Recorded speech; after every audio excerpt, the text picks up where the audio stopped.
You know that really weird feeling when you start questioning your own memory or like maybe you are being too sensitive about something? Uh-huh. That little seed of doubt. Yeah.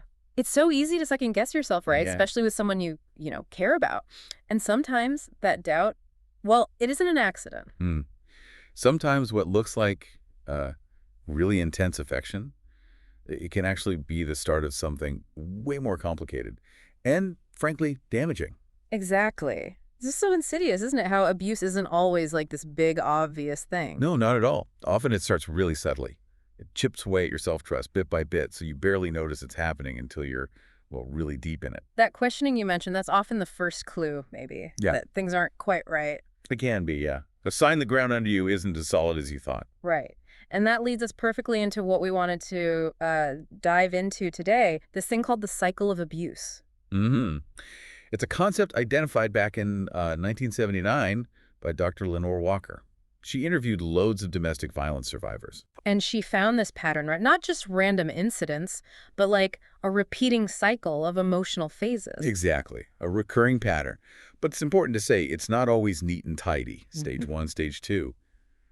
It can be messy, Yeah, phases can overlap, maybe skip around sometimes. for sure. And crucially, it's not just about, physical violence. Emotional stuff, verbal attacks, mind games, even controlling money, that's all part of it too. Absolutely. So, okay, today we're going to unpack the five main stages of this cycle. We'll go through each one. And we'll definitely spend some time on the one that's often seen as the most dangerous phase. Yeah. Our goal here is pretty simple, really. We want to help you listening to maybe recognize these patterns if they're showing up in your life or maybe someone you know. Because just understanding how it works, that's a huge first step. You can help stop that self-blame spiral. And start seeing things more clearly. Precisely. Yeah. So let's jump in. Stage one, often called love bombing. Okay, love bombing, right. This is like the Right. beginning when everything feels amazing, almost too good to be true. Totally. Like a fairy tale sometimes. Yeah. You're just showered with love, attention, constant compliments, maybe big gifts. You feel incredibly seen, desired. Like, finally, right? Yeah, like you found the one. And what's interesting, or maybe telling, is that this often happens when you might be feeling a bit low. Oh, yeah. Like vulnerable. Exactly. Maybe you're grieving or super stressed, burned out, Mm, maybe just feeling invisible. And then, bam, someone comes along offering all this intense validation. it feels incredible. Like they just get you. It can be really intoxicating, yeah. But, and this is key, the research suggests this isn't really about building true intimacy. It's more strategic?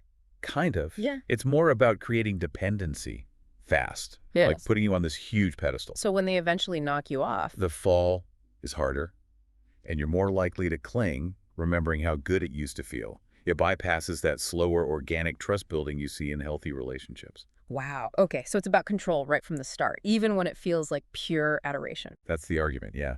Intense positive reinforcement to establish control. And that sort of sets the stage perfectly for phase two, tension building. Ah, okay, so the fairy tale starts to fade. Pretty much.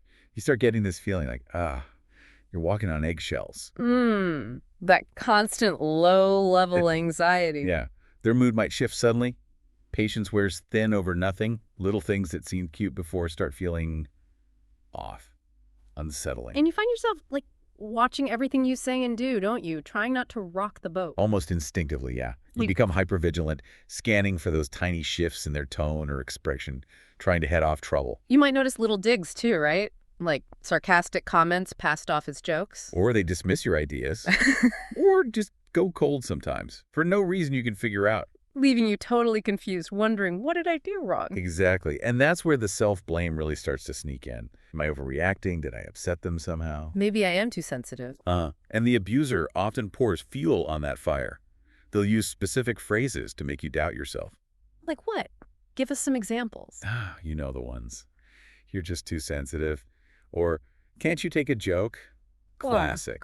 Or you're always looking for problems. Yeah, or the guilt trip. If you really cared about me, you wouldn't. Whatever it is. Some perfectly reasonable thing you asked for. Ugh. Those comments just eat away at your reality, don't they? They really do. You start distrusting your own gut feelings, your memory. It's like they're planting seeds of confusion. Setting the stage for what comes next. Which brings us to stage three, the incident. And yeah, our sources are pretty clear. This is often the most dangerous part of the cycle. Okay, so this is where all that built-up tension just explodes. It erupts, yeah, into harm. But, and this is so important, harm isn't always physical violence. We have to be really clear about that. Right. It can take loads of forms. Absolutely.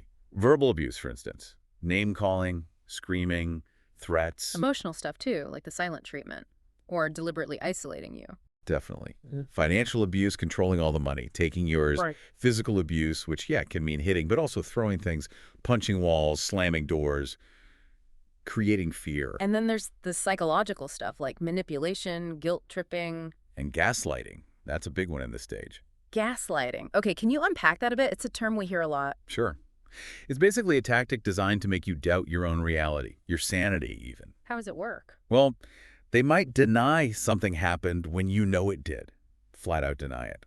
Or they'll twist the story, minimize your feelings about it, say you're remembering wrong, or even accuse you of being crazy or manipulative. Wow. It directly attacks your ability to trust yourself. That's exactly the goal, to sever that connection to your own inner truth.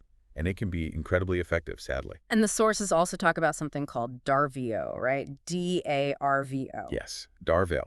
It stands for Deny, Attack, and Reverse Victim and Offender. It's a strategy they use to dodge accountability. Okay, break that down. Deny. First, they deny the abuse happened or deny their responsibility, just flat out, nope, didn't happen, or that wasn't me. Okay. Attack. Then they attack the person who is calling them out. They might question your motives, your character, your sanity, anything to shift the focus off their behavior. Right. And reverse victim and offender. Yeah, this is the flip. They portray themselves as the victim. Suddenly, they're the one being attacked or misunderstood, and you're the aggressor for bringing it up. Man, that's really manipulative. It must create so much confusion. Totally. It's designed to disorient you, and it feeds right back into that self-doubt we talked about. So you start thinking, maybe I did imagine it, or maybe I am the problem here. Maybe it really was my fault. Exactly those thoughts. But please, if you're hearing this, know those thoughts are the result of the trauma. They are not the truth. They're a symptom of the abuse, not a reflection of reality. Precisely. Gaslighting, DARVO, these are tools to break down your confidence. And that's why this stage is so dangerous. The abuse escalates, and your ability to trust yourself is damaged, making it harder to see a way out. Because the goal isn't love, is it? It's control. It's about control and compliance, absolutely. But just when you might be starting to see through it, the cycle shifts again into stage 4, reconciliation. Ah. So after the storm of the incident comes the calm. Or something like it. Kind of, it's often a really abrupt shift. The abuser might suddenly become incredibly affectionate again. Apologetic. Lots of I'm sorries. Maybe tears? Yeah, apologies, crying, promises it'll never happen again. They might blame stress or booze or work, anything but their own choices. You hear things like, I love you, right? Or I was just so overwhelmed. It'll never happen again. That's a big one. And after the awfulness of the incident stage, this sudden kindness, it can feel like such a relief. Almost disorienting, but also really comforting. You want to believe things will get better. You remember the love bombing stage? Exactly. You want to believe that was the real person. And this is where something called trauma bonding really takes hold. Trauma bonding. Okay, what is that exactly? It's this powerful emotional bond that gets formed through the intense cycle of abuse and then sudden reward or kindness. The brain links the abuser's affection with relief from the pain they caused. So it's almost like an addiction to the highs after the lows. In a neurochemical sense, Yeah. yeah. It's fueled by that intermittent reinforcement in the feeling. The unpredictability of the affection actually makes the bond stronger, bizarrely. So you end up craving their approval, their affection, not out of healthy love, but almost for emotional survival, Yeah. to stop the pain. That's a really good way to put it. It's a survival mechanism within a toxic dynamic. Yeah. And recognizing that, realizing the affection isn't genuine love, but part of the control cycle. That's often a massive turning point. And the illusion starts to shatter. Yeah. And that leads us then into the final stage of the cycle, calm. Okay, the calm phase. So after the apologies and the promises of the reconciliation, things just settle down. Seemingly, yeah. The overt abuse might stop for a while. The tension seems to ease. And you might start thinking, okay, phew, maybe that was the last time. Or things are finally back to normal. There's this sense of fragile peace, maybe, Right. relief. But, and this is crucial, this calm isn't healing. It's not real change. It's just The quiet before the storm starts brewing again. Exactly. It's more like the cycle resetting itself. Mm. And during this calm phase, the abuser often works subtly to rewrite history. How so? They might minimize what happened in the incident state. Oh, it wasn't that bad. Or they'll blame you again, subtly.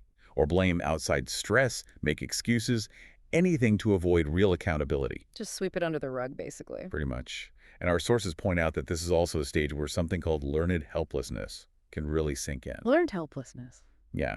It's when, after trying again and again to change things or leave the situation and failing or facing repercussions, Hmm. you start to believe you actually can't change it, that there's no point trying anymore. You feel resigned, powerless. Exactly. But listen, if this sounds familiar, please hear this. You are not helpless. You are not broken. You are not fundamentally flawed. You're just worn down by this incredibly confusing and damaging cycle. Absolutely. Worn down. And the longer this cycle goes on, the harder it can feel to see a way out for sure. Mm-hmm. But clarity. Clarity is the key. Understanding the game being played. That's the first step towards rebuilding, towards reclaiming yourself. So just to wrap this up, if any of this, any part of this cycle we've talked through feels familiar, please know this. You are not crazy. You are not weak. And it is absolutely 100% not your fault. Not at all. You've been surviving something that's designed to make you doubt yourself, to confuse you. That self-doubt we kept mentioning. It's often a survival mechanism in these situations. It's not who you are. And healing. It Right. really is possible. You can learn to trust yourself again, to feel safe again. Absolutely. Even just listening to this, gaining this understanding, recognizing these patterns, that is a huge step. A step towards truth, towards safety. Towards yourself. Exactly. So maybe just something to think about as you go about your day. How does recognizing this cycle, these stages, how might that change how you look at relationships? Maybe ones you've seen or even ones you've been in yourself.